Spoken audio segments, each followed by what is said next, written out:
আত্ম অহংকার করবেন না, সম্পদের অহংকার করবেন না, বিদ্যার অহংকার করবেন না, রূপ চেহারার অহংকার করবেন না।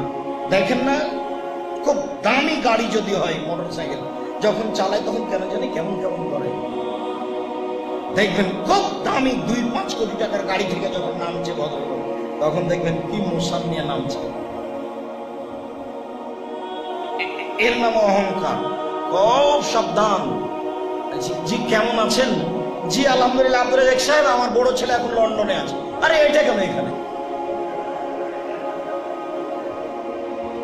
বুঝতে পারছেন না অহংকার কিভাবে হয়? আশ্চর্য। একটা থেকে আর একটা বলে চলে যাচ্ছে, তার মানে ভিতরে তার অহংকার বিরাজ করছে। দেখবেন কথা প্রসঙ্গে, জি আপনি চিনছেন না ওই যে ইয়েতে গুলিস্তানে বড় দোকানটা আমার, সবসময় নিজেকে মাটির মানুষ মনে করে, কিছুই না, একবারে কিছুই না। আর আপনি যত বড় বিত্তশালী হন, উসমান রাদিয়াল্লাহু তাআলা সামনে একদম ভিক্ষু। আল্লাহ রাসূল বলেন, এই শোনো, তাবুকের যুদ্ধে যেতে হবে, কে কত দিতে পারে? উমর রাদিয়াল্লাহু তাআলা বলছেন, অর্থ সম্পদ অর্ধেক দিলাম। আবু বকর সিদ্দিক রাদিয়াল্লাহু তাআলা বলছেন, আপনাকে আর আল্লাহকে বাড়িতে রেখে যা আছে সব দিলাম, ভ্যান ভাড়াও হবে না। কিন্তু কথার দাম আছে, এইটা ডিঙ্গি আর কিয়ামত পর্যন্ত কই যেতে পারবে না।